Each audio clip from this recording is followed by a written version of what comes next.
Good morning po. Happy Lord's Day po sa bawat isa. Basahin ko po sa Tagalog ang ating pong teksto. Sa ang Biblia Tagalog 2001. Ito po ang sabi ng John chapter 3 verse 1 to 16 to 21. Sapagkat gayon na lamang ang pag-ibig ng Diyos sa sanlibutan na ibinigay niya ang kanyang tanging anak, upang ang sinumang sa kanya'y sumampalataya ay huwag mapahamak, kundi magkaroon ng buhay na walang hanggan. Sapagkat hindi sinugo ng Diyos ang anak sa sanlibutan upang hatulan ang sanlibutan, kundi upang ang sanlibutan ay maligtas sa pamamagitan niya. Ang sumasampalataya sa kanya ay hindi hinahatulan, ngunit ang hindi sumasampalataya ay hinatulan na, sapagkat hindi siya sumampalataya sa pangalan ng tanging anak ng Diyos. At ito ang kahatulan, na naparito ang ilaw sa sanlibutan at inibig pa ng mga tao ang kadiliman kaysa ilaw, sapagkat ang kanilang mga gawa ay masasama. Sapagkat ang bawat isa na gumagawa ng masama ay napupuot sa ilaw at hindi lumalapit sa ilaw, upang ang kanyang mga gawa ay huwag malantad. Subalit ang gumagawa ng katotohanan ay lumalapit sa ilaw, upang malinaw na mahayag na ang kanyang mga gawa ay naaayon sa Diyos. Ito po ang salita ng Diyos. Ang pamagat po ng ating mensahe sa umagang ito ay the greatest expression of love. The greatest expression of love. Lahat po ng tao, I believe we would all agree, na lahat po ng tao ay gustong maranasang mahalin. Lahat po ng tao ay nagnanais na makaranas ng totoong pag-ibig, ng totoong pagmamahal. No? Kung ikaw ay magulang, gusto mong maranasang mahalin ka ng anak mo. Kung ikaw ay anak, gusto mong maranasang mahalin ka ng magulang mo. At kung ikaw ay nagmamahal ng mga kaibigan, gusto mong maranasan na mahal ka ng mga kaibigan mo. At madalas sa maraming relasyon, sa maraming pong mga tao na nagkaroon ng matitinding dagok sa kanilang buhay, marami pong mga tao na ang tinutukoy po nila na naging rason daw ay dahil hindi sila nakaranas ng pag-ibig sa ganito, sa ganyan, sa pamilya, sa tahanan. And people are even trying to earn dahil doon, no? Sinusubukan ng tao na paghirapan ng pag-ibig. Kung hindi mo makuha sa bahay, sa labas mo hahanapin. Kung hindi mo makuha sa mga taong inaasam mong mahalin ka, hahanapin mo sa iba. Kayong iba, ang pakiramdam po nila ay kailangan nilang mag-perform. Kailangan nilang pagtrabahuhan. Kailangan nilang mag-excel.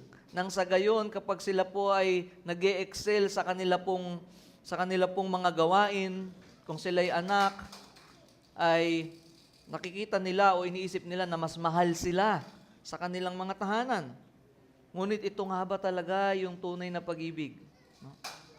Minsan, kung saan-saan hinahanap ang pag-ibig sa mundo, sa maling tao, sa maling bagay, at hindi sa Diyos. Pero meron din naman mga tao na para sa kanila, malinaw na ang Diyos ay pag-ibig. Punong-puno ng pag-ibig. Na siya ay Diyos lamang ng pag-ibig. At marami po sila mga verses na binabaon patungkol sa pag-ibig ng Diyos. Kaya nga lang, mali din po yung kanilang pag-unawa. No? Maging yung mga verses na kanila pong hinahawakan. No? May mga verses na ginagamit katulad ng Philippians 4:13 patungkol sa I can do all things through Christ. Jeremiah 29:11, for I know the plans I have for you. At ang isa po sa pinaka-abused, pinaka-paboritong verse, kaya nga lang misused and abused, ay ang ating pong teksto, kasama sa teksto natin sa umagang ito, ang John 3:16. Ito po ay madalas na ginagamit. Napakaganda pong bersikulo na punong-puno ng katotohanan, na marami pong mga theologians and pastors who preach the same verse in a large amount of series. Marami pong series nilang pinagdaanan just by preaching this verse. Because truly it is so rich. But at the same time, totoo nga rin po na ito po ay misused and abused. At sa kabilang banda, ito pong ating tekstong ito ay hindi po nalalayo sa purpose, sa layunin ng pagkakasulat ni John.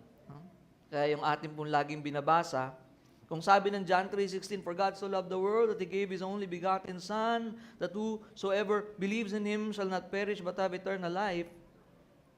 At the same time, the very purpose of John in writing, so that you may have life in His name. By believing, you may have life in His name. Whose name? Jesus Christ, the Son of God. At kung babalikan po natin yung ating pong mga napag-aralan, para po makita natin, this time we will look at these verses by understanding kung ano po yung teksto. At dahil natunghayan na natin yung mga sumunod, mga nakaraang linggo ay mas magiging malinaw sa atin. Ano ba talaga ang punto nito? No? Noong mga nakaraang linggo, nakita natin sa pagpapatuloy ng pag-uusap ng Panginoon at ni Nicodemus, ang pariseyong nababalisa sa kanyang kaligtasan. The anxious religious man, ang guro ng Israel na lumapit sa dakilang guro. At diniretso siya ng Panginoon, hindi pa man siya nakapagtatanong, ay diniretso siya ng Panginoon na sa kabila ng kanyang moralidad, relihiyon, sa kanyang pagiging Hudyo, sa kanyang talino, ay kailangan niya pa ding ipanganak muli sapagkat wala sa mga iyon na magiging dahilan ng kanyang pagpasok ng kaharian ng Diyos. Sa kabila ng kaalaman ni Nicodemo sa lumang tipan, hindi niya naunawaan ang konsepto ng paglilinis at ng Espiritu. Na itong mga salitang ito ay galing sa mga propeta ng lumang tipan. Hindi niya maunawaan ang espiritual na bagay dahil ang taong tulad ni Nicodemo ay patay sa kasalanan at walang pangunawa sa mga espiritual na katotohanan. Hindi maunawaan ni Nicodemo kaya't ginamitan siya ng Panginoon ng istorya. Nung nakaraang linggo, ay pinakita ng Panginoong Jesucristo, bumalik siya sa panahon ni Moises. No? Ang istorya ng mga Israelita sa ilang, na dahil sa kanilang kasalanan sa Diyos, dahil sa kanilang pagrereklamo at pagiging hindi kontento sa biyaya ng Diyos, ay pinadalan sila ng Diyos ng mga ahas bilang hatol sa kanila. Maraming natuklaw, maraming nalason, maraming namatay, at marami ring unti-unting namamatay sa kanila.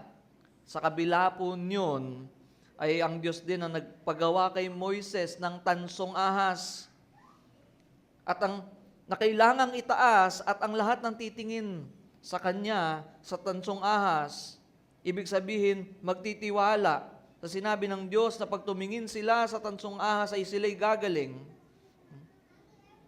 Na ganun din, ang Panginoong Jesucristo ay tumutukoy din sa kanyang sarili na itong tansong ahas ito ay pumupunto lamang sa kanya to the Son of Man who was lifted up on that cross, that those who will look to Him, kung sino man ang titingin sa anak ng tao na ipapako sa cross, hindi literal na titingin lang, kundi mananampalataya, ay magkakaroon ng buhay na walang hanggan.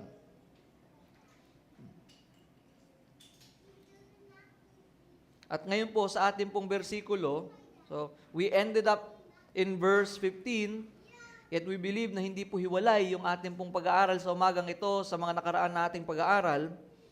Ito pong bahagi ng ating pag-aaralan, marami pong mga theologians na ginagalang ang isa't isa, ngunit nagkakabaha-bahagi sa kanilang pagtingin sa mga bersikulong ito.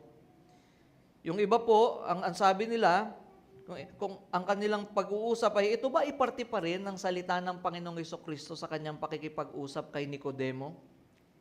O ito'y bahagi na ng komentaryo ni Juan mula dun sa pag-uusap ni Nicodemo at ng Panginoong Jesucristo? Sabi nung iba, Natapos na sa versikulong 15. Natapos na sa verse 15 yung pag-uusap, kaya ito ay commentary na daw ni John. Pero dahil wala pong malinaw na putol, maging po sa original language ay wala pong malinaw na indication, although sinasabi nung iba, dahil daw ginagamit na daw yung salitang His only Son, believes in Him, send His Son, ay maaaring ito daw po ay nanggagaling na kay John. But if we will go back to verse 15, it uses the same thing, whoever believes in Him. At ginamit din ng Panginoon, the Son of Man.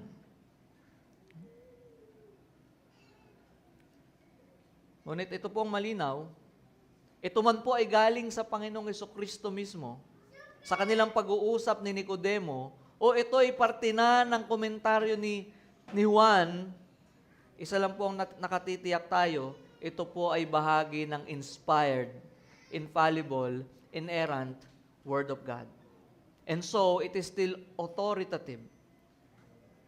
And we are still to submit to its truth, to acknowledge that it is the inspired Word of God.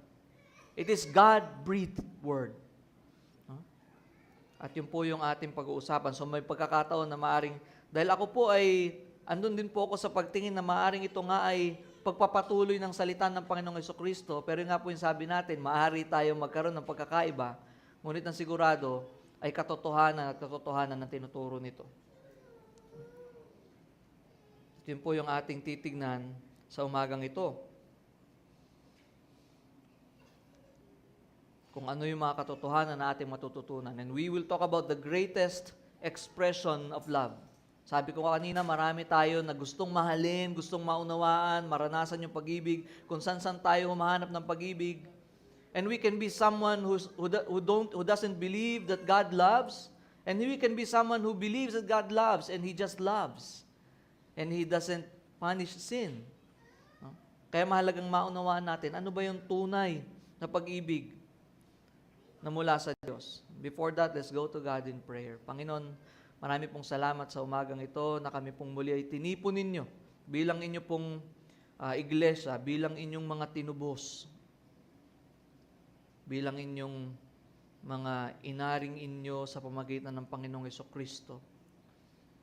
Salamat po, aming Ama, dahil ito'y pribileyo sa amin na kami po ay makapagtipon ng may kapayapaan, ng may kaayusan, kami makaawit ng mga papuri sa inyong pangalan, ng inyong kaluwalhatian, ng inyong kagandahan, ng kung ano ang inyong ginawa para sa amin, ng kung sino kayo.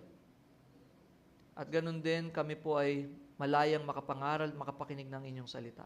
Tulungan niyo po kami, Panginoon, na ituon ang aming isipan, ang aming puso. Dahil sa aming pong likas, ay kami po ay hindi makapagtuon sa mga espiritual na katotohanan. Ngunit kung kami mga bagong nilalang na ang banal na espiritu ay nasa sa amin, tulungan niyo po kami, Panginoon, na kami po ay makinabang sa mga katotohanan ito. Kung meron kaming kasalanan, ilahad niyo po sa amin. Kung meron po kami mga bagay na hindi po kami handang i-repent, Panginoon, pierce us. And at the same time, show us how glorious Christ is. Naway magdulot po itong aming pong pakikinig ng inyong salita na mas lalo po kaming lumalim sa pag-unawa ng inyong pag-ibig. Hindi lang po sa intelektual, ngunit ang aming puso ay mapuno ng mga katotohanan ito na magdulot sa aming mga kamay at paa na magpagamit sa inyo, na sundin kayo, na sambahin kayo, Panginoon. Salamat po. Ito pong aming panalangin sa pangalan ni Jesus. Amen. So we see that the greatest expression of love, and clearly that is God's love. So the first truth that we see God's love demonstrated. God's love demonstrated. Sabi ng verse 16, for God so loved the world. Kabisado na ng marami sa atin yan, ano? That He gave His only begotten Son, that whoever believes in Him shall not perish. No? Memory verse na dapat to. But have eternal life. For God did not send the Son into the world to judge the world, but that the world might be saved through Him. So we see God's love demonstrated. Why God's love? Yung verse po na ating binabasa ay nagsimula with God. For God. We see the author of this greatest love.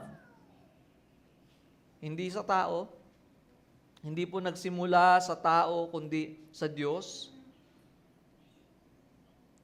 Mahalagang makita po natin ito dahil sa buong kasaysayan ng pagliligtas ng Diyos, even from Genesis, simula po nang mahulog ang tao sa kasalanan, Genesis pa lang ay makikita natin that God is so consistent in initiating.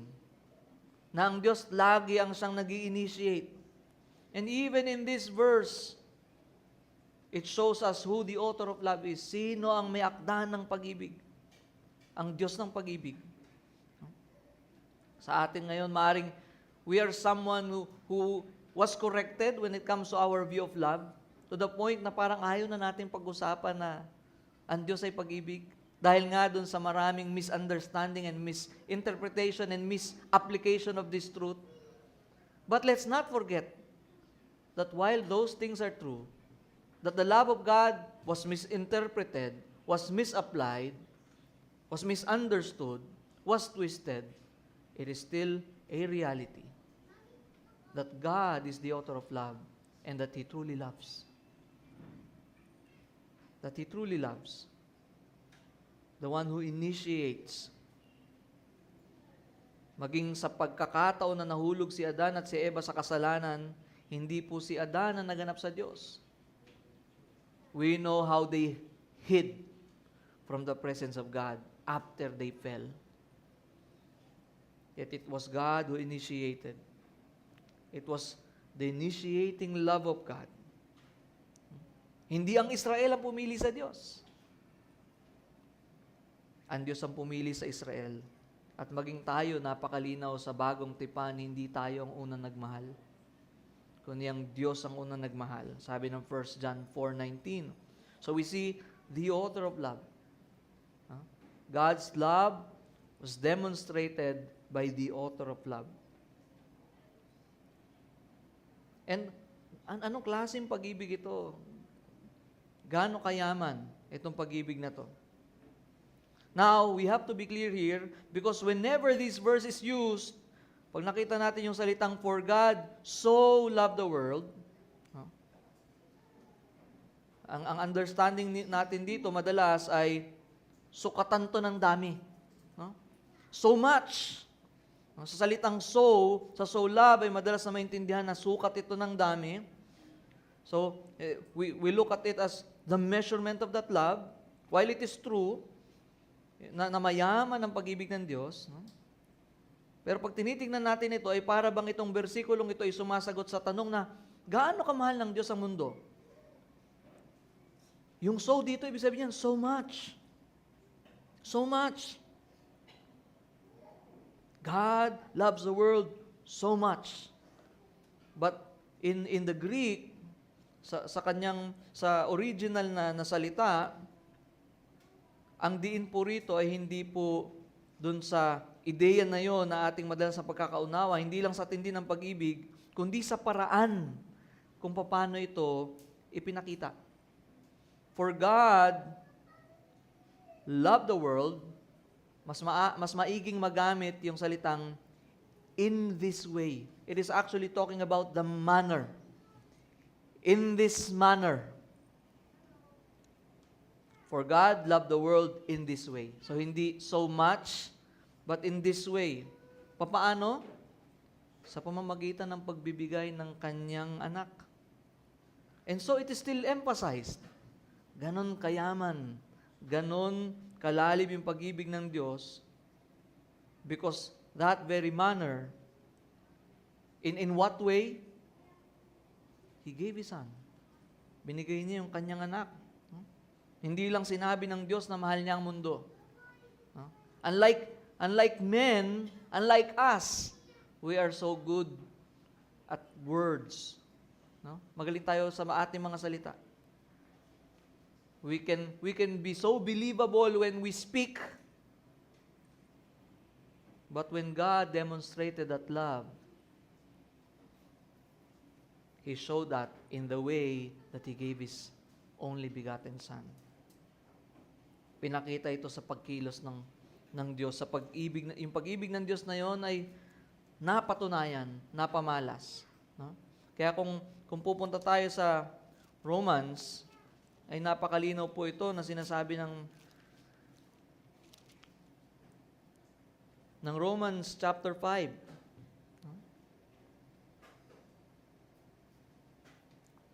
Verse 8. Anong sabi ng verse 8? Romans chapter 5 verse 8. But God shows His love for us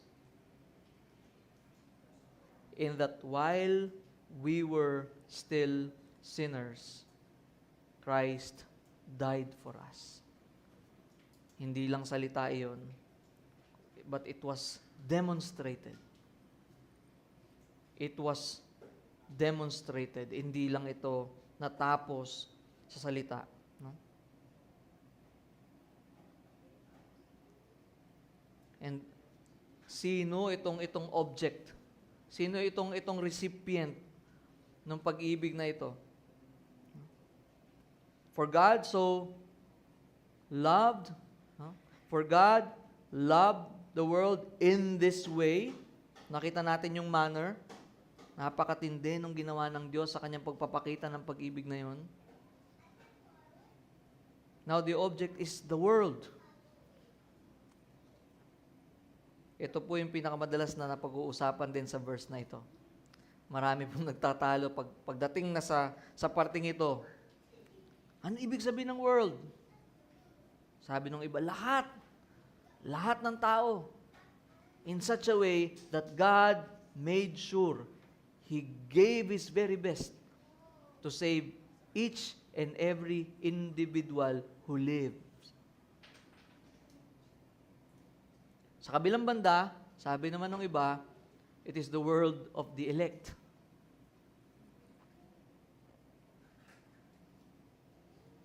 Pero malinaw, sa kabilang banda, malinaw sa atin na totoo ang pag-ibig ng Diyos, hindi po ito bluff, hindi po ito pambobola, totoo ang pag-ibig ng Diyos. At ngayon, when we talk about the world, hindi din ito ibig sabihin na kaya ang lahat ng tao ay maliligtas. Because clearly, there will be people in hell. There will be people who will be subject or objects of the wrath of God.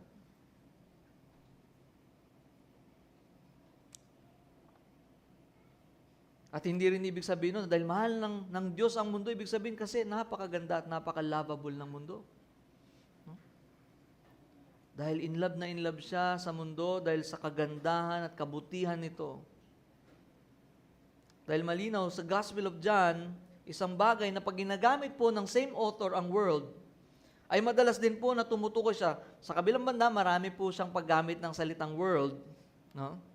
Sa John chapter 7 lang po, sa high priestly prayer, ang dami po niyang paggamit sa salitang world doon. No? Pero dito sa kontekstong ito, no, madalas po tumutukoy si John sa sangkatauhang nahulog sa kasalanan at lumalaban sa Diyos. Sabi ng John 1:10, He was in the world, and the world was made through Him, and the world did not know Him. Sabi naman ng John 15 verse 18, if the world hates you, kaya gano'n na lamang sa kabila ng makasalanang mundo, of this fallen, sinful world that is against God, that is hostile to God, ay malinaw po na ang desisyon ng Diyos ay sa Kanya ipamahalas ang pag-ibig na yan sa mundo. Hindi sa ibang planeta, no? Kundi sa mundong nagkasala sa Kanya. Kaya po minsan, kapag iniisip natin ang pag-ibig ng Diyos, mas namamanga tayo, talaga? Nagmamahal ang Diyos? Mahal ako ng Diyos? But what should amaze us? What should astonish us is this, that the loving God, who is Himself love, diba yung preaching ni Pastor David, it is even the name of God also, God is love. It is His attribute, it is who He is. And we shouldn't be shocked sa realityng nagmamahal ang Diyos. But what should amaze us ay kung sino yung tumatanggap ng pag-ibig na yun. Sino yung dumaranas ng pag-ibig na yun? Yung makasalanang mundo. Yung mundong lumaban sa Kanya. Yun yung mundo na pinagdesisyonan niyang bigyan ng pag-ibig. Yung sangkatauhang hindi karapat-dapat ng pag-ibig ng Diyos. At yun yung pagpapakita sa atin ng yaman ng Kanyang biyaya. That the author of love, who is Himself love, demonstrated that love, showed that love, hindi lang sinabi yung pag-ibig na ngayon, hindi lang isinulat, kundi nakita ng mundo. Naging parte ng kasaysayan na merong ipinako sa krus. At yun lamang ang kanyang bugtong na anak. Tumanggap ng puot ng Diyos. Yung nagdusa para sa kasalanan ng makasalanan. And what should amaze us is not that God loves, but God loves the sinful world. At paano niya pa pinatunayan yun? Yung nga yung sabi natin kanina, that He gave. Ito yung patunay ng pag-ibig ng Diyos. Siya'y nagbigay. That's why when we talk about loving, it is always about giving. When we talk about loving, it is always about giving. But in our nature as sinful men, we always want receiving. We always want taking. Una sa lahat, yung Diyos na nagbigay, yung pag-ibig ng Diyos na ito, yung kanyang pagbibigay, hindi dahil siya yung merong matatanggap na wala pa siya, hindi dahil meron siya mapakikinabangan sa atin na wala pa siya,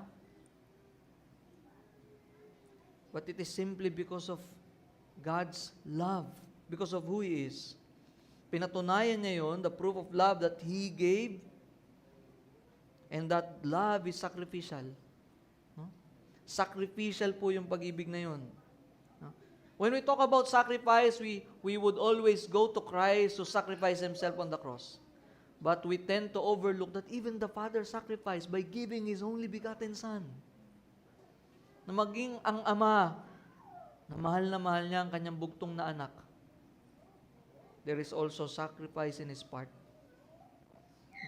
May halaga po yung pagbibigay na yon. When we talk about us giving, sometimes we are weighing, ito ba, magagamit pa ba to? Kaysa mabulok sa bahay, ipamigay ko na ito. Yung mga bagay na, naku, tatambak lang yan, sige, okay nang pakinabangan ng iba kasi ayoko naman na yan. But that never happened to the Father and the Son, na ibinigay niya ang kanyang bugtong na anak kasi ayaw niya na sa kanyang bugtong na anak.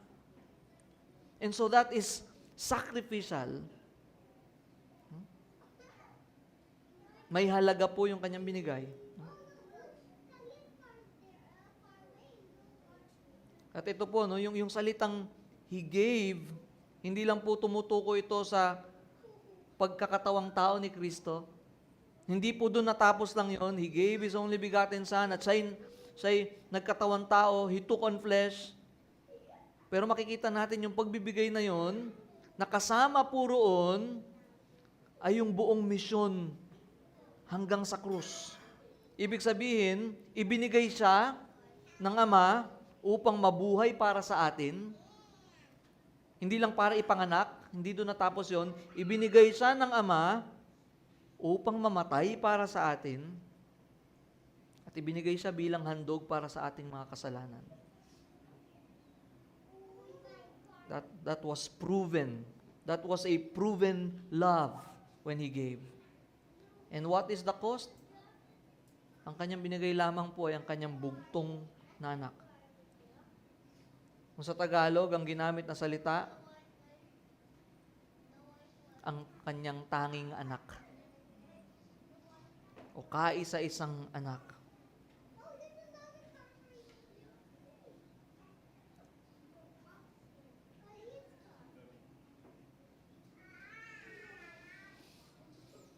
Kaya ito po yung pinakamabigat. Some would say, kung talagang mahal tayo ng Diyos, bakit isa lang yung kanyang binigay na tagapagligtas? Kung talagang mahal tayo ng Diyos, bakit hindi niya dinamihan yung kanyang binigay? Kung mahal tayo ng Diyos, bakit isa lang? But that is the point. That He gave His one and only, His only begotten Son. He did not withhold His only begotten Son. Hindi niya pinagkait yung kanya nag-iisang anak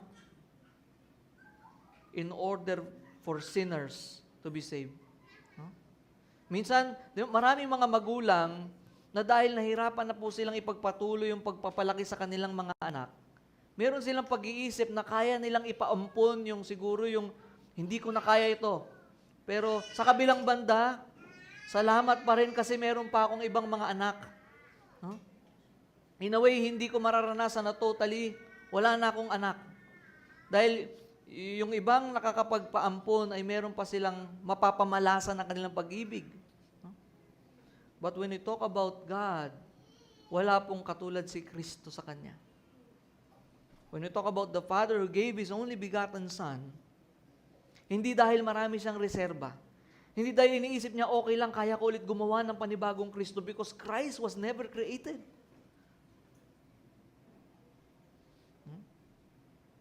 Hindi nagbigay ang Diyos ng, sige, ibibigay ko yung pinakamagaling kong anghel. Kundi yung kanyang bugtong na anak. That's the cost of His love. Yung salitang only begotten, tumutukoy ito sa natatanging anak, unique son, one and only son, walang katulad, walang kapantay. Hindi lang propeta yung kanyang pinadala, hindi isang nilalang created being, kundi ang walang hanggang anak ng Diyos, the eternal Son of God. Kaya pag tinitingnan po natin itong halaga ng handog ng Diyos, mas nakikita natin yung lalim ng pag-ibig ng Diyos. Mas mahalaga yung handog, kaya mas makikita natin yung dakila ng pag-ibig at yung dakila na nagbibigay ng pag-ibig. And itong palang mga bagay na to, although we know these verses, alam na natin yung mga bersikulong ito, but I pray to God that this will still speak to our hearts. That if we are already used to hearing the love of God, may this give us a refreshed, renewed understanding of the love of God. And if we are someone who doesn't believe that God really loves, may we realize that God truly loves. The author of love, He showed that love in this way that He gave His only begotten Son. And makikita natin yon, it should humble us all the more because that love was given to the world who have sinned against Him.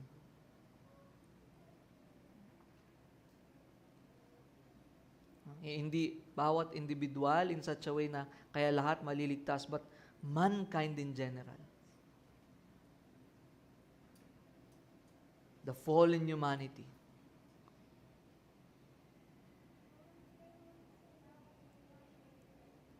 And that is the cost of that love of God. And that love is also a love that calls. No? Yung sabi nung sumunod na mga salita, that whoever believes in Him, binigay niya ang kanyang kaisa-isang anak upang ang sino mang manampalataya upang sino man sa kanya'y sumampalataya ay wag mapahamak kundi magkaroon ng buhay na walang hanggan. So, in English, the word is that whoever believes. And even this word ay napagtatalunan. Nakita mo yung whoever? No? And in the Greek, isa rin pong translation from the Greek is that everyone, all who believe. Lahat ng mananampalataya. But we can focus our attention on the word believes. Na yung mga taong yun, binigay niya ang kanyang bugtong na anak upang sino man ang tumigil na sa paggawa. Upang sino man ang tumigil na sa pag-asa sa kanyang sarili at magtiwala. Sino man ang magtiwala at hindi gumawa, hindi magtiwala at gumawa, o sino man ang maging deserving, sino man ang ma-achieve itong pag-ibig na to, praise God, because this kind of love of God is not the love that we try to earn. Na kailangan natin maging achievers in order for us to receive the love of God. Or else, kapag hindi tayo nagiging achievers, nababawasan ulit yon at kailangan ulit nating mag-perform. But it says, whoever believes, sino man ang manampalataya, magtiwala, maglagak ng kanilang tiwala. And para malinaw po, no, the word believes, ginamit nga sa chapter 2, sa pinakahuling parte ng chapter 2 na kung saan merong mga nakakita ng tanda na ginawa ni Jesus. Sila'y naniwala, pero hindi naniwala ang Panginoon sa kanila. So we have to be clear na hindi po ito the same. Kaya po nilinaw po, even ng mga reformers, ang pag-uusap ng saving faith, itong tinutukoy na believes dito, that will have eternal life, itong pananampalatayang ito, ay meron pong tatlong components na dapat na malinaw sa atin. Meron tinatawag na notisya. O simply it means the knowledge or the understanding, the information. Patungkol sa kung sino si Jesus, patungkol sa kung anong ginawa ni Jesus. You should have that. Hindi tayo naniniwala ko, bahala na, hindi ko alam kung anong pinaniniwalaan ko, pero basta naniniwala ako. Napaka-importante that we have the content. Now, it doesn't end there. Some people would affirm things, or some people would know these things because they attended a class, or they read something, they heard something, and so they have these ideas. But the next part is assensus, or assent, or agreement. Now, you are intellectually agreeing that the facts are true. Ibig sabihin, ngayon alam ko na, sabi si Jesus daw ay 100% God, 100% man, that Jesus Christ died to atone for the sins of sinners, na siya yung pinadala para magligtas na makasalanan. Now I have these informations. But should I agree? Now, maaaring yung tao na yon, meron na siyang informasyon, the notisya, the knowledge, the information, and ngayon, andun na siya sa part ng assent, nag-a-agree na siya, assensus, agreement, but that doesn't end there. The third component, fiducia, is trust, reliance. No, hindi ka pwedeng matapos na alam ko na yung informasyon, I now have the knowledge, and I affirm that it's true. No? We can be like the demons who affirm, alam kong siya ang anak ng Diyos. But we know that that's not a saving faith. Huh? That is the picture of knowing the information and affirming siya nga talaga. Malinaw yun sa kanila. But saving faith is having the knowledge, affirming the knowledge, trusting that. Trusting really that Jesus Christ is the Savior and Lord. That Jesus Christ's finished work is sufficient to save sinners who will believe. Ngayon, maganda sa atin yun. No? Asan ba ako? Andun lang ba ako sa alam ko? Meron akong impormasyon.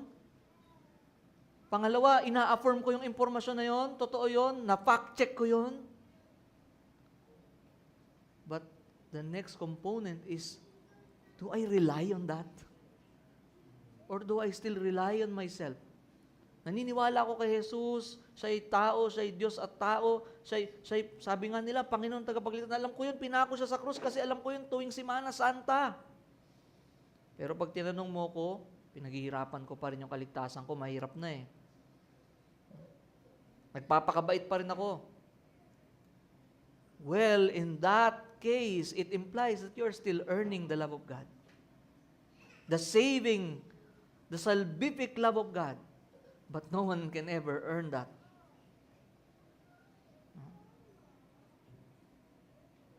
Kaya kung babalik po tayo dun sa ating pong text, whoever believes, whoever knows that the fact, the truth, affirms it, and relies on it. Trusts in it. Hindi whoever believes and works. Maniwala ka, pero kailangan meron ka pa ring parte. No? Dapat sigurista ka. Whoever believes, whoever trusts. No? Napakalaga po nun. Kaya ang tawag sa atin, yung pag-ibig na yun ay tumatawag na magtiwala. Yung pag-ibig na yun ay tumatawag na manampalataya. Sino man, we can still use that. Ibig sabihin, hindi po tumatangi ang Diyos. That when we look at Nicodemus, the morally upright man, the religious man, the man who worked to submit, to try to obey the laws of God, pero hindi pa rin niya tunay na naranasan itong pagliligtas na ito during this time.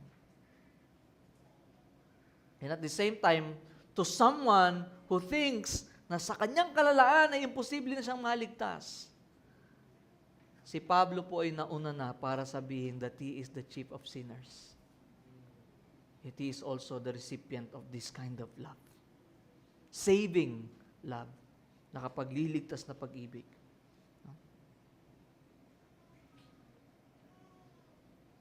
Now, anong dulot na ito? Those who believe, all who believe, everyone who believes,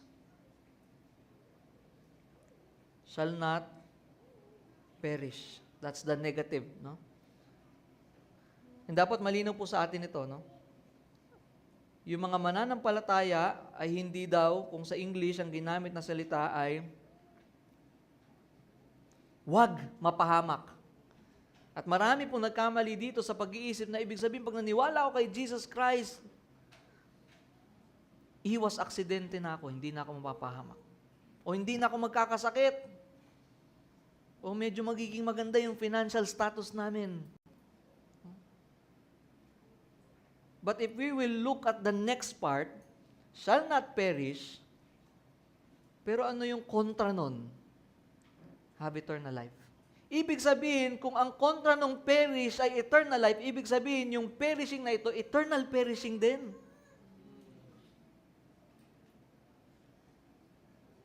Pero ito'y para lamang sa mga mananampalataya, magtitiwala. Hindi lang alam yung mga katotohanan, hindi lang ina-affirm yung katotohanan, kundi nilalagak nila ang kanilang sarili sa mga katotohanan ito. That their hope is on it. Their trust is in it. So, that's the deliverance of that love.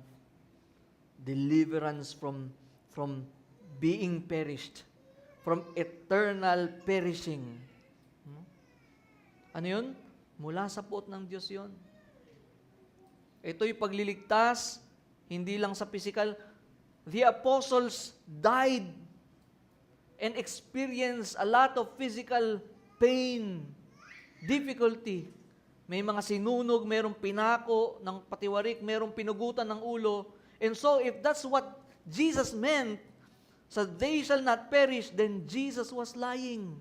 Because the apostles and the disciples experienced physical harm. But it is because hindi po yun ang ipinapangako rito.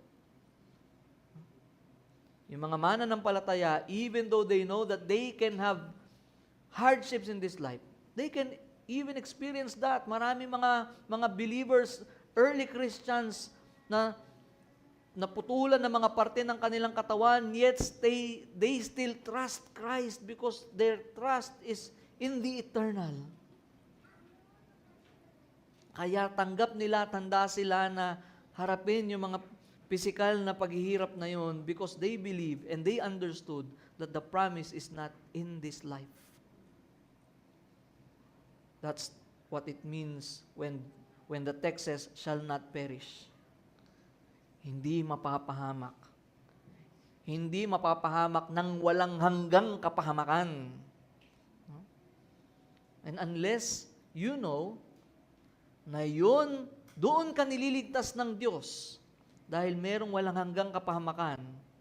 Dahil merong puot ng Diyos, merong matinding galit ang Diyos sa makasalanan at sa kanyang kasalanan, hindi mo maintindihan na kailangan mo nga itong pag-ibig na ito. Na kailangan mo nga itong tagapagligtas na ito. Now, we see the deliverance. We are delivered from that perishing, and the positive side, the blessing, but have eternal life. Hindi lang po eternal life in such a way na eternal existence.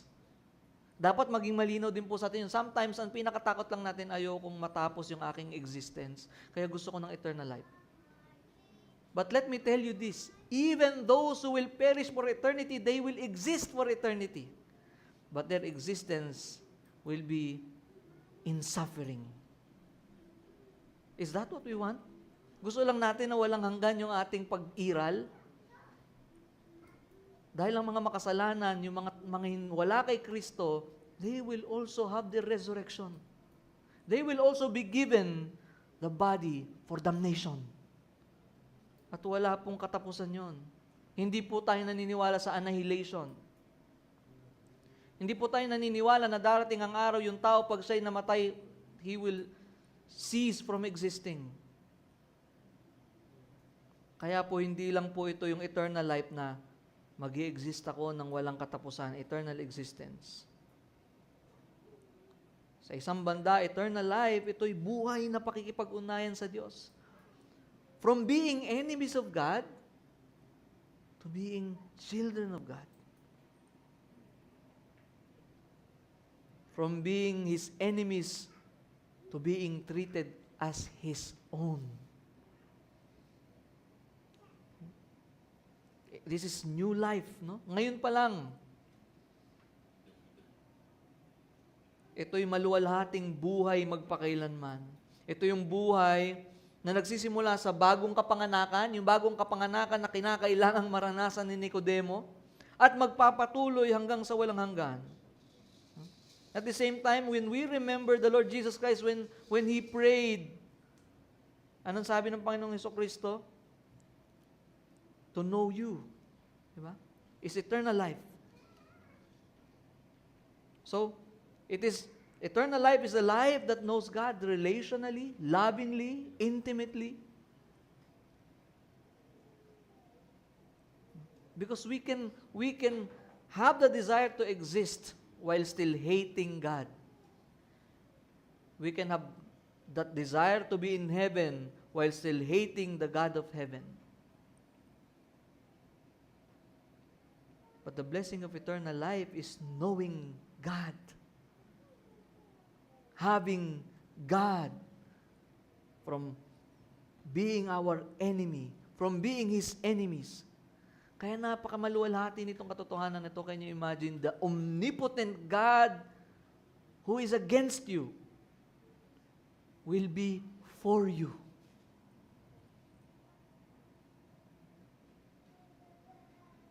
Echoing the word of Paul that no one can separate them from the love of God in Christ Jesus. That's the blessing of the love of God. Dahil malinaw po, malinaw ang misyon nitong pag-ibig na to. Hindi po ito aimless love. Sabi ng next verse, verse 17. Ano pong sabi ng verse 17? Kung mababasa po natin sa ating mga Bibles, no? Nasarap din marinig nung yung paglipat ng mga pages. Kasi walang tunog yung screen eh. For God did not send His Son into the world to condemn the world, but in order that the world might be saved through Him. That's the mission of that love. So pinaliliwanag dito kung bakit pinadala ng Ama ang kanyang anak. Hindi niya pinadala ang anak para hukman, hatulan ang mundo, kundi upang ang mundo ay maligtas sa pamamagitan niya. Nino? Nung anak. Pero mahalaga maunawaan po ito, no? It can still be misunderstood and misinterpreted and misapplied. At pag na-misapply ito, nakakatakot. We can still sin. Why? Christ came. And surely, He did not come to condemn the world. There's no condemnation. Pero malinaw po rito, na sa kanyang unang pagdating, He came not to immediately judge, but He came as the Lamb to be slaughtered for sinners. He came, in His first coming, sa kanyang unang pagdating, siya'y dumating. Kaya malinaw po kay Mateo sa chapter 1 pa lang. Di ba? Anong sabi? For He will save His sinners from their sins. But surely He will come again as the lion. Surely He will come again to pour out with judgment. No? Siya rin po ay maghuhukom sa kanyang muling pagbabalik. Kaya po dapat hindi po natin ito ma-misunderstand. But clearly, He came first to die and to save, to call people to believe in Him. No? Kaya dapat malinaw po sa atin that when we talk about that love of God or the grace of God, we also have to be careful. Although it's true, we sang earlier, the infinite grace of God, it's true. To those who are in Christ, even in heaven, they will still experience that infinite grace, immeasurable grace of God, that even in heaven, we will still be amazed eternally. Even in the new heavens and the new earth, we will still be amazed eternally because of His grace. But at the same time, that grace that calls sinners to repent will one day end. That the door will be shut. At wala nang pagtawag pa sa makasalanan na manampalataya. That's why the call is, the time is now to believe in the Lord Jesus Christ. No? Malinaw po yung kanyang misyon sa kanyang unang pagdating. No? Upang magligtas, upang magtubos, upang ialay ang kanyang buhay. Kaya malinaw, hindi po ibig sabihin na walang paghukom, dahil malinaw na sa ibang bahagi po ng kasulatan na si Kristo po din mismo ang magiging hukom ng lahat ng tao. Ang punto po ay hindi po yung kawalan ng paghukom, kundi yung layunin ng kanyang unang pagparito. Malinaw yung misyon ng kanyang unang pagparito. That the mission of that love of God that came upang magligtas. Kaya dapat malinaw sa atin, do we view Him, look to Him, trust Him, nakasama yung pag-unawa sa kanyang misyon, sa kanyang pagdating. He came as a Savior, and so I trust Him and I look to Him as my Savior. He came as the Lamb who takes away the sins of the world, the sin of the world. And so I look to Him as that Lamb who took away my sin.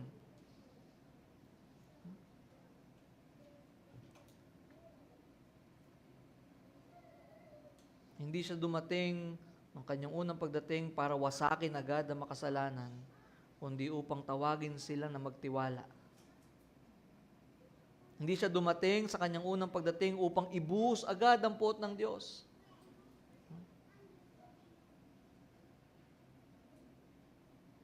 Kundi upang akuin ang puot na ayon sa krus.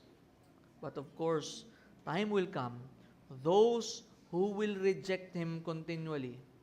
At yung mga taong tinatanggihan siya hanggang sa kanyang pagbabalik.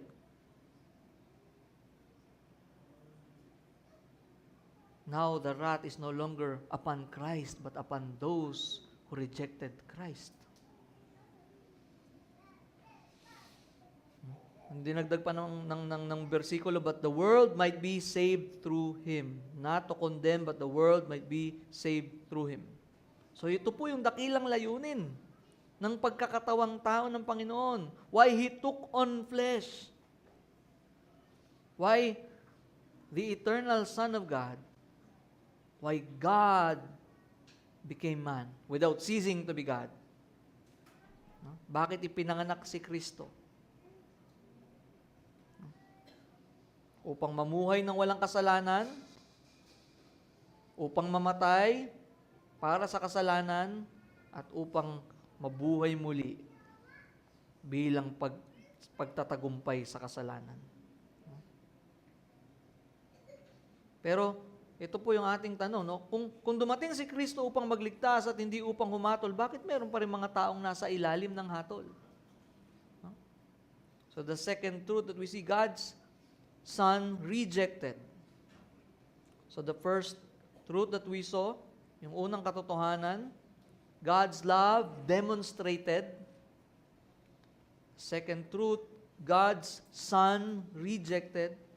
Sabi ng verse 18, he who believes in Him is not judged, but he who does not believe has been judged already because he has not believed in the name of the only begotten Son of God. And verse 19, and this is the judgment, that the light has come into the world, and men love darkness rather than the light, for their deeds were evil. For everyone who does evil hates the light, for their deeds were evil. For everyone who does evil hates the light and does not come to the light, lest his deeds be exposed. So we see in verse 18, the condition of the unbeliever. No? Sabi dun sa first part ng verse 18, he who believes in Him is not judged. Ngayon, kung ang ating itutuloy, but he who does not believe. So this is the case of the rejectors, of the unbelievers. They do not believe. They reject the Son of God. They reject the light who came into the world.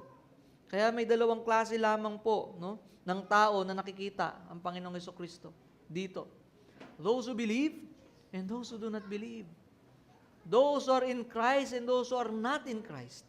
Wala pong nasa pangatlong grupo na nagde-decide pa lang. No? It's either you are part of the children of wrath, part of the sons of disobedience, or you are part of the children of God. Children of darkness, children of light. So wala pong maraming grupo, but there are only two kinds of people. No? Kahit mayaman ka, mahirap ka, anong pinag-aralan mo, only those who believe and those who do not believe. No? Kaya hindi po ang tanong sa atin, gaano ka ba kabait? Natarakan mo na ba yung mga good works mo? Gaano karami? Na-outweigh na ba noon yung mga bad deeds mo, yung mga kasalanan mo? Active ka ba sa church? Dapat active ka kasi ito ang magbibigay ng assurance sa'yo. Madalas ka ba magsimba? Kundi anong tugon mo sa pinadala ng Diyos?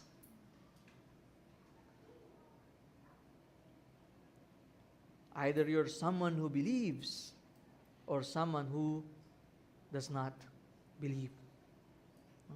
At ito po yung mabigat dito. This is the present reality for those who do not believe. Hindi po ito future reality. Hindi po ito past reality. Anong sabi ng verse? He who does not believe has been judged already. Anong sa Tagalog? Sabi, ang sumasampalataya sa Kanya ay hindi hinahatulan, ngunit ang hindi sumasampalataya ay hahatulan pa? Hinahatulan ngayon? Hindi. Ngunit ang hindi sumasampalataya ay hinatulan na. Tapos na ang paglilitis. Hindi pa po sila nasa deliberation. No? Hindi po nila binibilang yung grade. Nahatulan na. No? It has been decided already. Kung wala ka kay Kristo, kung hindi ka mananampalataya ni Kristo, hindi pinag-iisipan pa lang kung ano ang gagawin sa'yo in the future. Kasi baka sakaling ma-outweigh mo, baka sakaling malagpasan mo naman ang kabaitan mo, yung mga kasalanan mo. It has been decided already. Yung mga hindi nananampalataya ngayon, hinatulan na. Past tense. Because we are sinners. Even in the womb, sabi ni Haring David sa Psalm 51, di ba? I was conceived in iniquity. Sa sinapupunan pa lang ng nanay ko'y makasalanan na ako.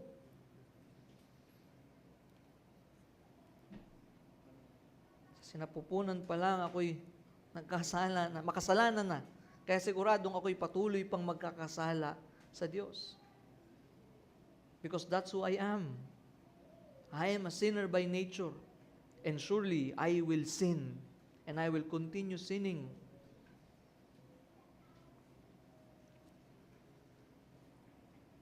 At ako hindi nananampalataya. Walang natural na nanampalataya. Pinanganak pa lang, mananampalataya na.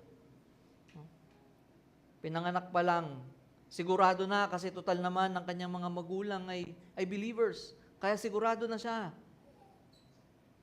O dahil siya naman ay nasa church. But these things are benefits. You know, it is a blessing to grow up in a Christian family. Why? You will be exposed. Your children will be exposed in a family that talks about Christ, that preaches Christ, that honors Christ, that trusts Christ, and that's a benefit to them. And even to be in a church that believes truly in Christ, it is a benefit. Sa kabilang banda, wala pa ring pinanganak na otomatikong ligtas o otomatikong mananampalataya. Ang automatic sa atin, we were born judged already.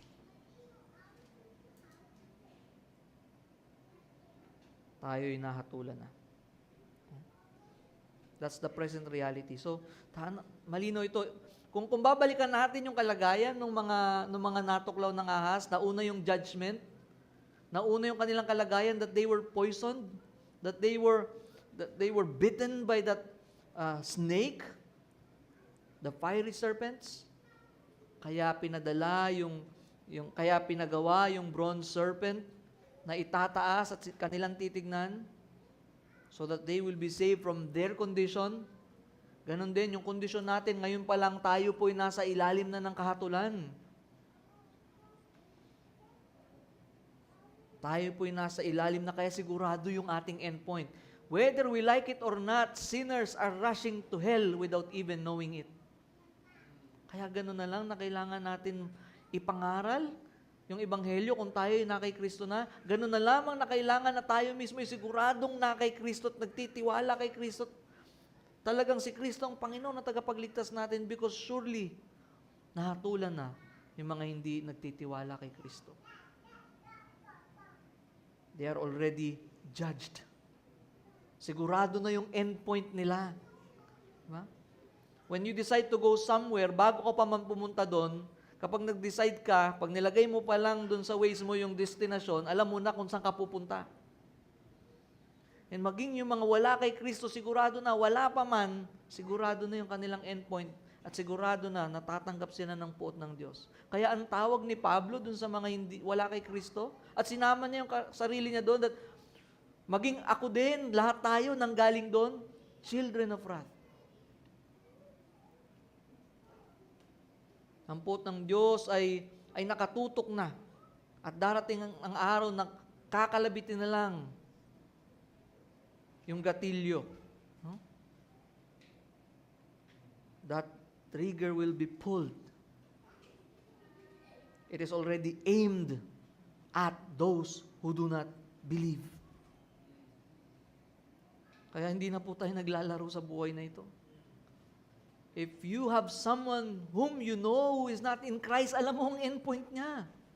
Kung ikaw ay nakaranas na ng pagliligtas, alam mo kung saan yung mga tao na yun kailangan maligtas.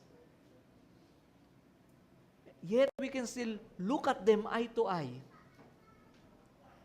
while knowing where they will end. Kung ang Diyos na ang pag-ibig sa sanlibutan ay pinadala niya ang kanyang bugtong na anak para maligtas dahil alam niya kung saan mapupunta, sila'y nakapailalim sa kanyang puot na darating. If we truly love those whom we know are not in Christ, how can we look at them eye to eye without even speaking a word about Christ? That they must believe. Hindi natin sila tunay na mahal ng pag-ibig na mula sa Diyos kung kaya natin silang tignan, na alam natin kung saan sila tutungo, kung alam natin kung anong mangyayari sa kanila. Because right at this moment, this is a present reality of condemnation. What is the cause of condemnation? Is it because God is just an angry God? Dahil lang siya ay grumpy na Diyos? Malinaw na sinabi ng text, because He has not believed. Because He has not, that is the cause of their condemnation. Ito po yung ugat ng problema. Ang unbelief ay hindi simpleng kakulangan lamang ng impormasyon, kaya maganda na naumpisa natin yung kanina, the notitia, the assensus, the fiducia.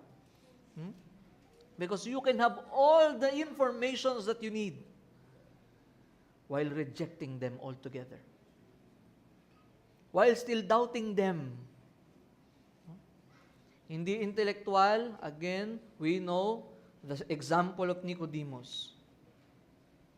Sa kabilang banda, the good thing is that even though a sinner can be saved because even Nicodemus used to be the Pharisee, the Hebrew of Hebrews, that chief of sinners, who's the least among the apostles, yet used by God mightily because of who God is. Because of who God is. No? So that is the cause of condemnation because he has not believed. And bakit ganun katindi? Hindi ba masabi natin, grabe naman ang Diyos. Kung talagang may pag-ibig siya. Pero napakatindi po dahil the gravity of this condemnation, because kung tutuloy natin, because he has not believed in the name of the only begotten Son of God. When we talk about name, ito po'y kumakatawan sa buong pagkatao o otoridad ng isang tao. Kaya, ang hindi sumasampalataya sa pangalan ni Kristo ay hindi lamang pagtanggi sa pangalan niya. Ito po'y pagtanggi sa kung sino siya. Ito po'y pagtanggi sa kanyang ginawa. Ito po'y pagtanggi sa kanyang layunin, sa kanyang pagdating. At mas lumalala ang bigat ng kasalanan, again, dahil sa kung sino yung tinatanggihan. Hindi lang propeta, hindi lang guro. No? When I was an insurance agent, I experienced so many rejections. Pero walang ni isa doon na dahil tinanggihan nila ako, hindi sila ligtas. Kasi walang kaligtasang eternal sa akin. At kung sino lang ba ako, no? But to reject the only begotten Son of God, we see the gravity of that rejection, the gravity of that condemnation, yung kabigatan nun, yung kalalaan nun, dahil sa kung sino yung tinatanggihan. No? Kaya yung unbelief ay napakatindi pong kasalanan.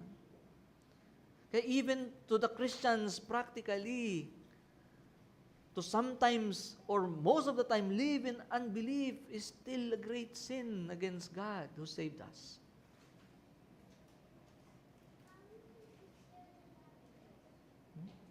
Tinatanggihan lamang ng tao ang pinakadakilang kapahayagan ng Diyos. Jesus is the greatest revelation of God.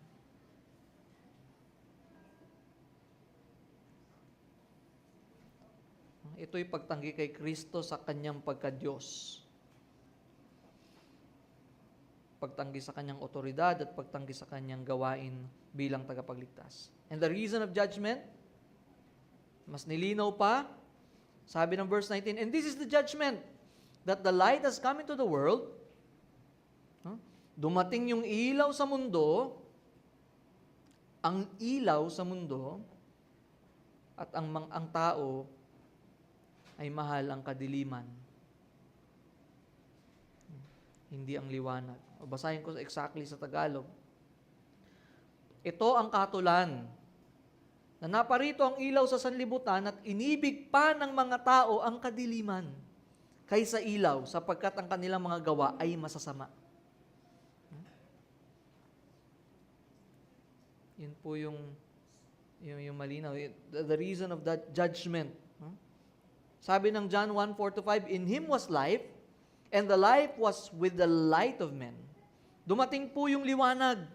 Dumating na po yung katotohanan. Dumating na po yung tagapagligtas. Wala na pong dahilan upang manatili sa kadiliman. Pero sa kabila po ng pagdating na liwanag, pinakita po ng ating bersikulo, but the affection of man is not towards the light. Asan yung pag-ibig ng tao? Men loved darkness rather than the light. Ito po yung diagnosis ng Panginoong Hesukristo. Kung ang Panginoong Hesukristo man na nagsasalita rito, or si John, ito po yung diagnosis sa puso ng tao. No? Hindi lang sinasabi ng Panginoon o ni John, I would side with the Lord Jesus Christ, hindi lang sinasabi na misunderstand ng tao yung liwanag.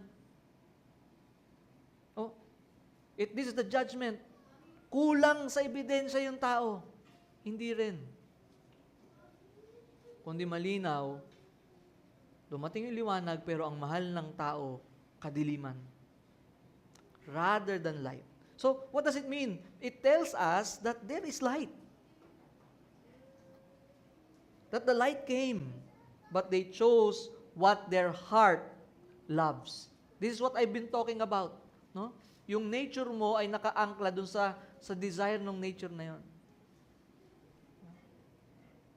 Yung makasalanan, nakaangkla yung kanyang puso sa minamahal ng kasalanan. Kasalanan din. So they chose what their heart loves, not because there's no light, not because Jesus did not come, not because there's lack of evidences, but because there is love in their heart, but love for darkness. All people love, but the problem is the object of love. Maling pagmamahal. Ang puso ng tao ay umiibig, pero umiibig sa kasalanan. Umiibig sa sarili. That's who man is in his natural state apart from the grace of God. Ayaw natin sa liwanag. Gusto natin, ang mahal natin, dilim. Ang gusto natin, kasalanan. Ang gusto natin, yung sarili natin. When people show us who we truly are, we try to hide again because we want to believe what we want to believe. Umiibig sa mundo, at dahil dito, tinatanggihan niya ang liwanag. Because he has decided already in his heart.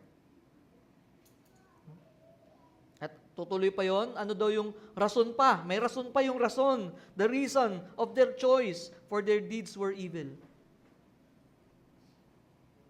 For their deeds were evil. Ngayon, bakit mas mahal ng tao yung kadiliman? Bakit mas mahal ng tao ang kadiliman? Dahil ang kanyang mga gawa ay masama. Ayaw ng makasalanan ng liwanag dahil inilalantad nito ang kanyang kasalanan. Di ba? It's hard to freely do what is shameful kapag ka nakabukas ang ilaw. Kaya ang problema po ay hindi yung liwanag. Again, the problem is the very heart of man. Wala po, although recently, nag-i-improve na po ang mga magnanakaw, kaya na rin po nila sa liwanag, kaya na rin po nila sa tanghali. But normally and naturally, thieves would do their thing when there's no light. Sins are enjoyed in the dark. Huh? At tinuloy pa sa verse 24, everyone who does evil hates the light and does not come to the light. Bakit daw hindi siya? Ito na pinalinaw na. Bukod dun sa mahal nila yung kadiliman, kaya ito malinaw sa atin, when we love something, we will surely hate something. Wala pong neutrality. Mahal ko ang Diyos, pero mahal ko rin ang laban sa Diyos. Mahal ko si Kristo, pero mahal ko rin ang mga antikristo. Mahal na mahal ko yung sakripisyo ng Panginoong Jesucristo para sa kasalanan, pero mahal na mahal ko rin yung kasalanan na dahilan ng kanyang pagsasakripisyo. How can you do that? If you are a parent who really loves your children, if you love them, you will hate anything that will harm them. You cannot love both. Pag mahal mo yung anak mo, ibig sabihin, lahat ng mga bagay na alam mong makapapahamak sa kanya, ay aayawan mo, tatanggihan mo, o kamumuhian mo pa.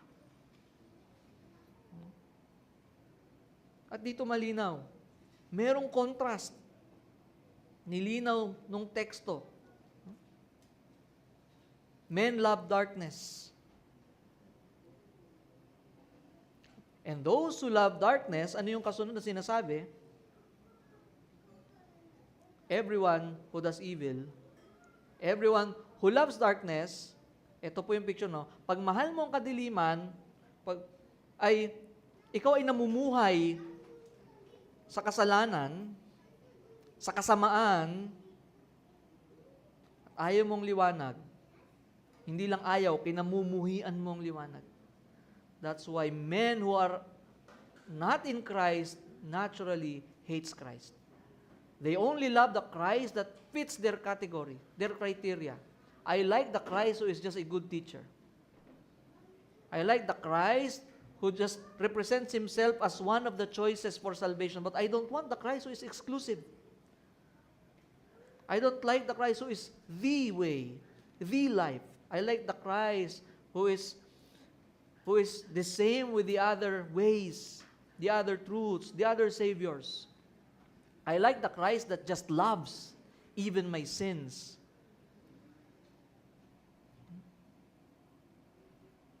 Ayun, malinaw,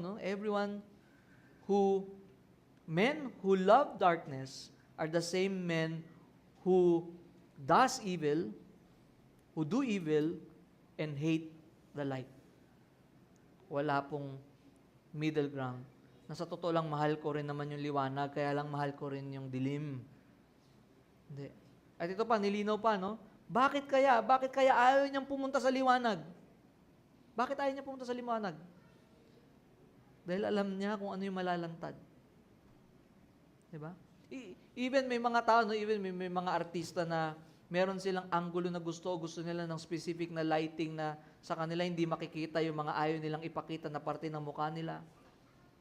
Ayaw nila ng sobrang liwanag, may mga ganun na mga artists, and that's their preference, Pero that's just a picture na even to us, ang mga tao na merong gustong itago sa dilim, they will hate the light.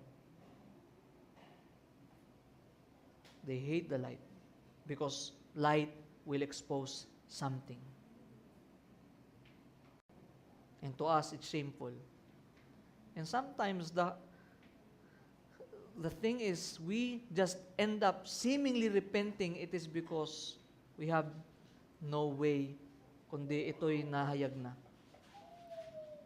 But as long as it is not brought into the light, we have no option to repent. We will still continue enjoying what we are doing in the dark.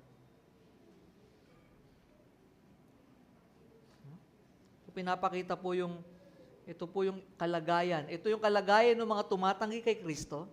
Yung mga tumatanggi kay Kristo, sila yung mga nagmamahal sa dilim, sila yung mga namumuhay sa kasalanan, hindi ko sinasabing nagkakasala because even believers still sin. Hindi po tayo nasa perfect state. We still sin. But when we talk about sinning, this is a lifestyle, a habit. Ito po yung pattern. Ano po ito? Dire-diretso. Ito po yung karakteristik niya. Mas konti pa sa kanya yung konting paggawa ng tama, pero babalik ulit siya dun sa kanyang pattern. Because that's what's normal to the person who is not in Christ. Someone who rejects Christ, someone who loves the darkness, someone who does evil, someone who hates the light, someone who doesn't want his sins to be exposed because he or she is unwilling to repent. Yun po yung kondisyon ng puso ng tao. Sa kanyang likas, sa kanyang natural na katatayuan. At when you talk about light, ito po yung sumisimbolo kay Kristo at sa kanyang katotohanan. Kapag dumating ang liwanag, inilalantad na nito kung ano ang naroroon. Inilalantad na nito ang kasalanan, ang ating pagmamataas, ang ating pagmamahal sa sarili, ang ating pagre-rebelde, at ang ating lubhang pangangailangan ng tagapagligtas. Ito ang dahilan kung bakit maraming tao ang tumatanggi sa Ebanghelyo. Ito ang rason kung bakit ang tao mas normal pang tanggihan ng Ebanghelyo because the gospel calls for repentance and faith. Hindi po mahirap unawain na si Kristo'y dumating at namatay sa krus para bayaran ng kasalanan na makasalanan at sino man na magtiwala sa Kanya ay magkakaroon ng buhay na walang hanggan. Hindi po yun mahirap unawain, but because our minds are blinded, our hearts are darkened, we hate the light and love darkness. That's why we reject it. And we don't spiritually understand it. Yan po yung kalagayan ng tao. Patuloy na sinabi ng Panginoon, He does not come to the light lest His deeds be exposed.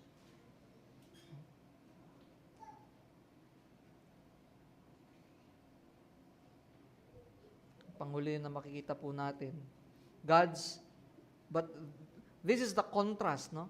Pinakita po yung taong nagre-reject sa Panginoong Hesukristo, yung taong nasa dilim, pero meron pong contrast nun, yung kabaliktaran, nung nagmamahal sa kasalanan, sa kadiliman, yung namumuhay sa kasalanan, yung ayaw ma-expose. Sa verse 21, ito naman yung kabaliktaran. But he who practices the truth comes to the light. Yung isa, ayaw niyang mahayag yung kanyang ginagawa. Ito naman, so that his deeds may be manifested. So contrasting, no? So that his deeds may be manifested. Di ba natapos doon? As having been done by God. No? So, we see, the first truth we see, God's love demonstrated. Pangalawa, nakita natin, God's Son rejected by these lovers of darkness. We used to be those people. Kung ikaw ay believer, don't look down on them because you used to be there. I used to be there. We used to be there. It is only the grace of God that brought difference. And lastly, from God's Son rejected, God's work manifested. We've been talking about Nicodemus, who's so religious, who's so moralistic, who's so intellectual, who knows the Scripture, who's the leader of Israel. Sa kabilang banda, hindi niya maunawaan at hindi niya pa nararanasan yung dapat na maranasan niya, na hindi siya ang may kayang gumawa kundi ang Diyos. Pero ito po yung contrast po, no? Yung mga taong wala kay Kristo, yung mga taong hindi nagtitiwala kay Kristo, ito naman yung kabaliktaran. Siya naman na namumuhay sa katotohanan, no?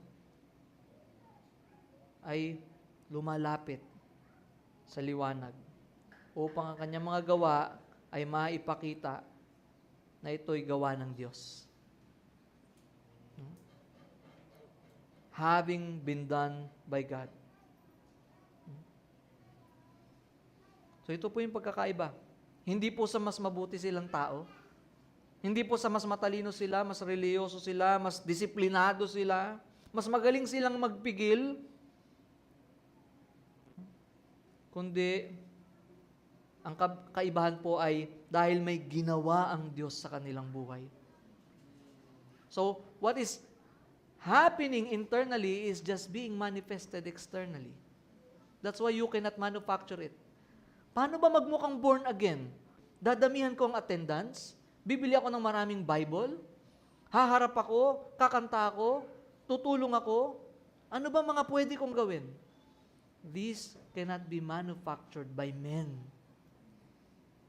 But it is only because God is doing something in the heart of man. Kaya yung salita, His deeds may be manifested. Yung kanyang mga gawa ay may pakikita as having been done by God. Ito'y kilos ng Diyos. Ito'y trabaho ng Diyos. Ito'y gawa ng Diyos. That's why, malinaw, even the Apostle Paul tells us, sa Philippians, work out your salvation with fear and trembling, for it is God who works in you to will and to act according to His good pleasure. So even the command that we obey, it is only the result of God's working in us to will and to act. For what? For His good pleasure. For His glory. So malinaw po sa atin, ito po ay gawa ng Diyos. So the evidence of God's work, ano po yun? But he who practices the truth. That is the evidence of God's work. Yung taong pinanganak ng muli, yung taong binuhay na mula sa kanyang espiritual na pagkapatay, yung taong na kay Kristo na, kumikilala na kay Kristo sa kung sino siya, yung taong meron ng saving faith, merong kaibahan. Yung wala pa, everyone who does evil. Yung kinikilusan na ng Diyos, he who practices the truth. That is just the manifestation. Not manufactured, not forced, not rehearsed.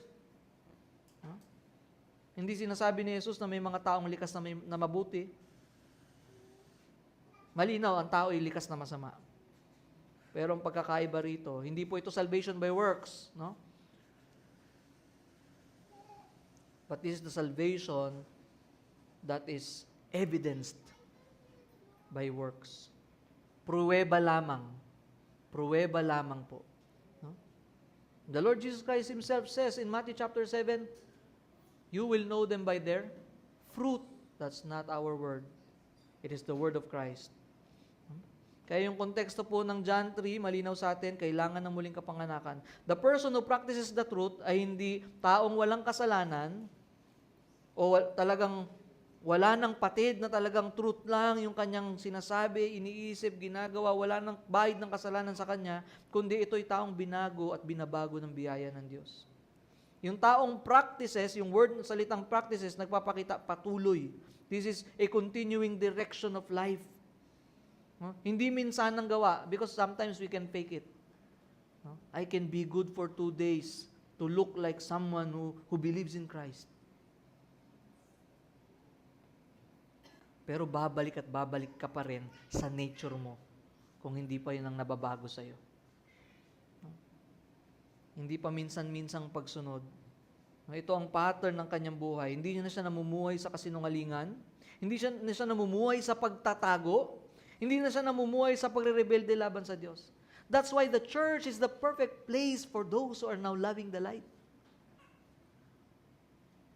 We are confessing our sins to one another. We are asking for accountability with one another because we are praying and asking for someone to always check on us, to pray for us, to encourage us, to edify us, to rebuke us. But that's not gonna happen as long as we still hide our sins in the dark. And that's the sad reality even to Christians. We still want to hide what's true. But we see, the evidence of God's work, he who practices the truth. The response to God's work comes to the light.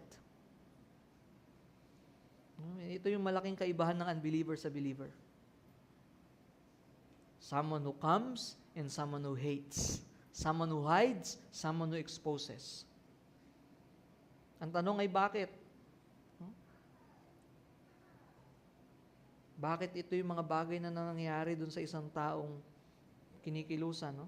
Again, dahil lamang po yun sa makapangyarihang pag-ibig ng Diyos sa puso ng makasalanan. Ang isa'y tumatakas, samantalang ang isa'y lumalapit. No? Dahil may ginawang pagkilos ang Diyos sa kanyang puso. Ang taong pinanganak na muli ay nagkaroon ng bagong pagnanasa, ng bagong pagnanais. Kung dati ayaw niya sa katotohanan, ngayon ginugusto niya na ito. Kung dati ayaw niya kay Kristo, ngayon gusto niya nang makilala pa si Kristo. Kung dati ayaw niya nang harapin yung kanyang kasalanan, hanggat maaari, tatakbuhan niya ito. Ngayon, meron na siyang pagsisisi dito. Hindi dahil pinipilit niya, kundi dahil binabago siya ng biyaya ng Diyos. Kundi dahil sa soberano, makapangyarihang pag-ibig at pagkilos ng Diyos sa kanya. Ito po'y pinakamalinaw na palatandaan ng tunay na kaligtasan. Hindi ang pagiging walang kasalanan, kundi ang paglapit kay Kristo. Kundi ang pagtingin kay Kristo, pagtitiwala kay Kristo. At lalong paglapit pa kay Kristo kapag nahahayag na sa Kanya yung kanyang kasalanan. That's the hardest thing to do. Kapag ang isang tao nahahayag na yung kanyang kasalanan, paatras siya ng paatras ulit sa dilim. At hanggat maaari, ayaw niyang pag-usapan yung kanyang kasalanan. At kung pwede, kasalanan na lang ng iba. Pero ang tunay na Kristiyano, by the sovereign work of God, not perfectly, but there is a growing desire not to hide in the dark, but to be in the light. And what is the goal of that work of God? So that His deeds may be manifested. Yung salitang manifested, nangangahulugang mailantad, makita, maging malinaw, katulad ng liwanag na nagpapakita kung ano talaga ang nasa isang silid. Inilalantad din ng liwanag ni Kristo kung ano ang nangyayari sa buhay ng isang tao. Kaya nga tayo nababago eh. The things that we thought are not sinful, nung tayo na kay Kristo, unti-unting hinahayag sa atin ng Panginoon, hindi pala ito kalugod-lugod sa Diyos. Ito pala'y laban sa kalooban ng Diyos. Ito pala'y bagay na hindi ayon kay Kristo. The things that we used to love, the things that we used to pet, ay mga bagay na unti-unting hinahayag sa atin na ito yung mga parte ng mga kasalanang binayaran ni Kristo. That's the difference. Kung isang tayo lumalapit kay Kristo, unti-unting nahayag ang bunga ng gawain ng Diyos sa kanyang buhay. Di ba? Mas lumalapit ka sa liwanag, mas nagiging malinaw, mas nakikita yung bunga. Di ba? Nagkakaroon ng pagsisisi, pagmamahal sa salita ng Diyos, nagkakaroon ng pagnanais na sumunod, nagkakaroon ng pagbabago sa pag-uugali. We are being sanctified continually because someone who is justified will surely be sanctified. Surely be conformed to the image of His Son so that He will be the firstborn among many brethren. At habang nahahayag ang pagbabagong iyon ay mas malalim pang katotohanan na gustong ipakita ni Jesus. And again, we cannot boast about it. Ito pa yung pinaka-difference. Those who are changing because they are trying to change themselves, those who are manufacturing change in their lives, those who are trying to manipulate people by making people believe, Christian na ako, you will hear them taking the credit after everything. Pero ang malinaw doon sa taong tunay na kinilusan ng Diyos, the deeds that may be manifested, ang mangyayari, magiging malinaw lalo, itong mga bagay na to ay as having been done by God. You cannot boast. No? Nagbago ka nga, pero pag tinanong na sa'yo, bakit ka nagbago? Siyempre, nagpapakabait na ako dahil gusto ko mapunta sa langit. But those who are being changed, isa lang ang masasabi nila, hindi ako ito. But it is the grace of God that works in me. It is the Spirit of God that changes me to be like Christ. And so I cannot boast.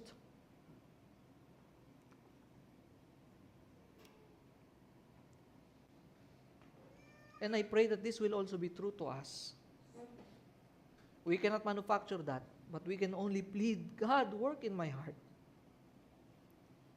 Hindi po ito produkto ng disiplina, pagpipigil, pagpapakabait. Ito'y produkto ng biyaya ng Diyos. Hindi produkto ng pagiging reliyoso ng isang tao. Bunga ng gawain ng Diyos. Ang taong lumalapit sa liwanag, patuloy na kumikilos ang Diyos sa kanyang puso. Ang taong nagsisisi ay patuloy na kumikilos ang Diyos sa kanyang puso. Ang taong umiibig kay Kristo ay patunay na kumikilos ang Diyos sa kanyang puso. Mula sa bagong kapanganakan ng verse 3 hanggang sa paglapit sa liwanag sa verse 21, malinaw, we cannot boast about it. Everything is a work from God. Kaya po, sa ating pong pagtatapos, habang mas lumilinaw sa atin ang katatayuan ng taong nasa kasalanan, nakikita natin, siya'y nahatulan na. Siya'y walang buhay. Kahit saan pa siya maghanap ng pag-ibig, siya hindi nakakaranas ng tunay na pag-ibig ng Diyos. Habang nakikita natin yun, yung katatayuan ng taong na naroroon, yung taong wala kay Kristo, na siya'y nahatulan na, siya'y nasa ilalim na ng tiyak na puot ng Diyos, siya'y nasa kadiliman na paparating na puot ng Diyos. Habang mas lumilinaw po itong mga bagay na to, no? Ngunit dahil lang sa dakila at makapangyarihang pag-ibig ng Diyos na siya'y naligtas, na siya'y nakakilala sa Diyos, mas malinaw na pasasalamatan at kagagalakan niya ang mga naging dulot nito sa kanya. Walang sino mang tunay na Kristiyano ang maririnig natin na makapagsasabi, pagkatapos niyang maunawaan yung kanyang kalalaan, ng kanyang dating kondisyon, pagkatapos niyang maunawaan na napaka-imposible palang mabago niya ang kanyang sarili, malibang ang Diyos ang kumilos sa kanya, walang sino man sa mga tunay na naging Kristiyano ang makapagsasabing nagsisisi siyang ginawa siyang Kristiyano ng Diyos. Wala pa ako narinig na isang tao na naranasan niya, nakita niya na ganun palang itsura ko at kahit ano palang gawin ko nung pagkakataong iyon, wala pala akong magagawa sa kondisyon ko. I cannot change my nature. At ngayon, binago ako ng Diyos, niligtas ako ng Diyos, at ngayon nagsisisi ako, sana ibalik na lang niya ako sa dati. Walang sino man taong makapagsasabi nun. Sometimes we are tempted because of the offerings of this world. Sometimes we are tempted because there are things that we can no longer enjoy. Sins that we can no longer indulge in now that we are in Christ. And sometimes we are tempted to think, mabuti pa noon. But when we remind ourselves of these truths, na yung mga dinanas mong biyaya ng Diyos ay imposible mong magawa yun at ito'y desisyon lang ng pag-ibig ng Diyos sa iyo, you will never come to a point again where you say, sana hindi na lang ulit ako Kristiyano, mas libre ako magkasala noon. Kung sa salita ng mundo, ang namulat daw ay hindi na muling pipikit. Sa salita ng Kristiyano, ang namulat na sayaman ng pag-ibig ng Diyos na nakay Kristo ay hindi nagugustuhin pang bumalik sa buhay na walang Kristo. Nag-uumapaw ba sa pasasalamat ang puso natin ngayon na nakita natin yung pag-ibig na yon? Yung pag-ibig na ang Diyos lamang, ang pag-ibig ng Diyos lang ang bumuhay at nagligtas sa atin? Ang pagbabago natin ay dahil lang sa pag-ibig ng Diyos sa atin? Nagdudulot ba ito ng papuri sa Kanya? Ng pasasalamat sa Kanya at napapaisip tayo na, Lord, ayoko nang bumalik doon. Salamat at inalis mo ko doon. At kung naranasan mo yun, maghanap ka pa ba ng ibang pag-ibig kung ipinamalas na at ipinadanas na sa iyo ang walang hanggan at pinakadakilang pag-ibig ng Diyos? At ang pinakadakilang maaaring umibig sa iyo, hindi lang yung pag-ibig yung dakila, kundi yung umiibig ang dakila. Ang Diyos mismo. Now, if you're tired of earning love, you're still trying to earn love, you're still trying to please people, you're still trying to excel because maybe their love for you will grow, this kind of love that is from God is not that kind of love. That you try to once again sustain, try to once again earn. Because this love of God is a love that we don't regain when we feel like losing it again. The love of the world. Why love the world and the things in it? Why settle for broken cisterns? if God's love is the greatest love that we can receive. This is the love that saves, love that transforms. Maging yung pag-ibig na yun ang dahilan lang kung bakit tayo mababago. And that love that will bring us the kingdom of our God. Sabi po ng Psalm 8:4, what is man that you are mindful of him? And the Son of Man that you care for him? The greatest lover is mindful of the greatest sinner. And so the proper response to this is to cast thyself unto Christ, the beloved Son in whom the Father is well pleased. For in him that saving love is secured, that condemning wrath was poured, and his transforming love is assured. And so we praise God for giving us God. God the Father gave us the God the Son. And now that God the Son who offered his life has given us God the Holy Spirit who indwells with us and works in us to continually love Christ and honor Christ who loved us. Let's pray. Father in heaven, maraming salamat sa inyong salita. I know this time is not enough for us to exhaust how rich these verses are. Yet we run out of time. Yet we thank you. Salamat po, Panginoon, sa pagpapaalala sa amin. Maaring ang ilan sa amin ay pagod ng marinig na ang Diyos ay pag-ibig.